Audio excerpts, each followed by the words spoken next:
এই প্ল্যানের সঙ্গে প্রধান উপদেষ্টার কার্যালয় জড়িত। বর্তমান বাংলাদেশের 5ই আগস্টের বিপ্লবের রক্তের উপর বসে এই প্রস্তাবনার এক চুল পরিমাণ যদি বাস্তবায়ন করতে হয়, আমাদের লাশের উপর দিয়ে করতে হবে, আমাদের রক্তের উপর দিয়ে করতে হবে। অন্তর্বর্তীকালীন সরকার কর্তৃক গঠিত 11টি সংস্কার কমিশনের একটি হলো নারী বিষয়ক সংস্কার কমিশন। এই কমিশন গত 19শে এপ্রিল তাদের প্রস্তাবনা জমা দেওয়ার পরেই আসলে আমরা এই প্রস্তাবনা দেখার পর স্তম্ভিত। বাংলাদেশের আগস্ট বিপ্লবের পর, জুলাই আগস্ট বিপ্লবের পরেও এই ধরনের একটি প্রস্তাবনা রাষ্ট্রীয় পর্যায়ে উপস্থাপিত হতে পারে এটা আমাদের কল্পনাতেও ছিল না। এই নারী কমিশনের ব্যাপারে আমাদের মন্তব্য অনেক কঠোর। তারা না বাংলাদেশের পুরুষ সমাজের প্রতিনিধিত্ব করে, না নারী সমাজের প্রতিনিধিত্ব করে। বাংলাদেশের অধিকাংশ অথবা মোর দেন 90% নারীদের চিন্তা চেতনার সাথে সম্পূর্ণ সাংঘর্ষিক কিছু প্রস্তাবনা নারী সমাজের প্রতিনিধিত্বের নামে তারা উপস্থাপন করেছে। তাদের এই কমিশনের প্রস্তাবনার যে ভিত্তিগুলো, সেটাই আসলে মূল সবচেয়ে বড় ভয়ঙ্কর বিষয়। আজকে উপস্থাপিত যেই প্রবন্ধ, সেখান থেকে দুটি কথা আমি কোট করছি। তাদের বক্তব্যের মূল সার কথা হলো ধর্ম নারীর প্রতি বৈষম্যের মূল কারণ। এটাকে তারা প্রথমে চিহ্নিত করেছে। ধর্মকে তথা ইসলামকে তারা নারীর প্রতি বৈষম্যের মূল কারণ কেন বলেছে? আরেকজন প্রয়াত লেখিকার উদ্ধৃতিতে তারা একটা বক্তব্য কোট করেছে। সেই বক্তব্যের এক জায়গায় আছে, আমাদেরকে অর্থাৎ নারীদেরকে অন্ধকারে রাখিবার জন্য পুরুষগণ এই ধর্মগ্রন্থগুলিকে ঈশ্বরের আদেশপত্র বলিয়া প্রচার করিয়াছে। এই ধর্মগ্রন্থগুলি পুরুষ রচিত বিধি ব্যবস্থা ভিন্ন আর কিছুই নয়।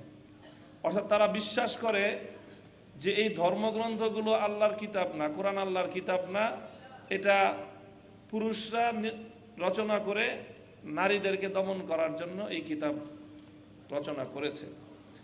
এই হলো তাদের এই পূর্ণ প্রস্তাবনার মূল বুনিয়াদ।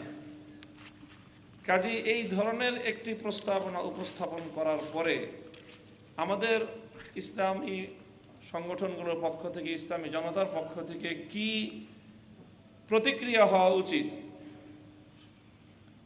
আমরা কেন তাদের সাথে আলোচনায় বসিনি? কেন আমরা রাজপথে বা আন্দোলনের মাধ্যমে এর বিরুদ্ধে কড়া প্রতিক্রিয়া কেন ব্যক্ত করলাম? অনেককে দেখে এই জন্য মায়া কান্না কাঁদতে। তা আমার পরিষ্কার কথা যে তারা যথেষ্টই জানে এবং দীর্ঘ একটাই আলোচনা নারী সংস্কার, নারী নীতি নিয়ে দশকের পর দশক ধরে কথা চলে আসছে এবং সেই কথার ধারাবাহিকতায় অনেক আলোচনা হয়েছে।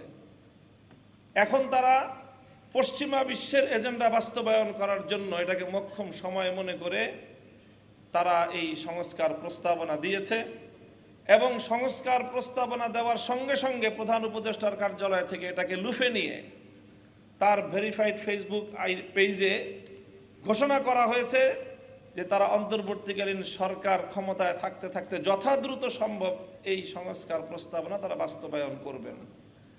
অন্য 10টি কমিশনের প্রস্তাবনার বিষয়ে প্রধান উপদেষ্টার কার্যালয়কে এতটা ত্বরিত ব্যবস্থা গ্রহণ করতে বা ঘোষণা দিতে আমরা দেখিনি যতটা এই বিষয়ে দেখেছি। তার অর্থ হলো এটা গোটা একটা প্ল্যান, একটা পরিকল্পনা এটা, এবং এই প্ল্যানের সঙ্গে প্রধান উপদেষ্টার কার্যালয় জড়িত। মঞ্জু ভাই বলেছেন আগে বুদ্ধিবৃত্তিক দরকার, তারপরে নাকি আমাদের মাঠে নামতে হবে বা শক্তি প্রয়োগ করতে হবে। আমি ওনার কথার সাথে শতভাগ একমত পোষণ করছি। বুদ্ধিবৃত্তিক উপায়ে তাদের এই সকল প্রস্তাবনার এবং এই জাতীয় কার্যকলাপের প্রতিবাদ বা যথাযথ যৌক্তিক এর উপস্থাপনা কম হয়নি। প্রবন্ধকার বলেছেন যে প্রায় 1000 পৃষ্ঠার উপরে ইতিমধ্যে লেখা হয়েছে। কিন্তু কথা একটা জিনিস মনে রাখবেন যে চোরে না শুনে ধর্মের কথা। এদেরকে এই ধরনের টেবিল টকের মাধ্যমে এই ভয়াবহ কার্যকলাপ থেকে, পরিকল্পনা বাস্তবায়নের পথ থেকে এদেরকে রুদ্ধ করা যাবে না। এজন্য আমাদের পরিষ্কার কথা, আল্লাহর কোরআনের বিরুদ্ধে এমন কটাক্ষপূর্ণ, এমন অবমাননাপূর্ণ কোনো প্রস্তাবনা ফ্যাসিবাদী স্বৈরাচারী শেখ হাসিনা ভারতের লেসপেন্সারও কোনোদিন করতে পারে নাই।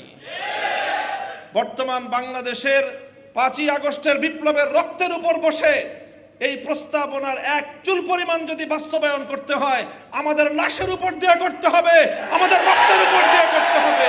নারী সমান অধিকার দিলে নারীরা পুরুষের সঙ্গে প্রতিযোগিতা করে সমাজে তাদের প্রকৃত অধিকার বাস্তবায়ন করতে পারবে না। এই জন্যই তো সংরক্ষিত আসন দিয়ে তাদেরকে আনতে হয়। প্রত্যেকটা জায়গায় তাদের জন্য সংরক্ষিত আসন দিয়ে নির্বাচনের মাধ্যমে বিভিন্ন উপায়ে তাদের প্রতিনিধিত্ব নিশ্চিত করতে হয়। কারণ সমান অধিকার দিয়ে নারীরা পুরুষের সঙ্গে প্রতিযোগিতায় অধিকাংশ জায়গায় পারবে না। এই জন্য তাদেরকে ন্যায্য অধিকার নিশ্চিত করতে হবে।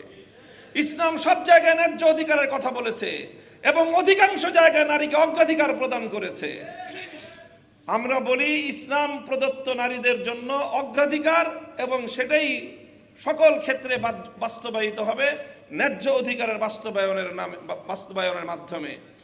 কাজেই পরিষ্কার আমাদের কথা, নারীর ন্যায্য অধিকার নিশ্চিত করেন। নারীদেরকে পতিতাবৃত্তির দিকে ঠেলে দিয়ে মাতৃ সমাজের কলঙ্ক ঘটাবেন। এদেশে সভ্য সমাজ বেঁচে থাকতে আপনাদের ওই সমাজকে ধ্বংস করার, বাংলাদেশকে ধ্বংস করবার অপতৎপরতা ইনশাআল্লাহ বাস্তবায়িত হবে না।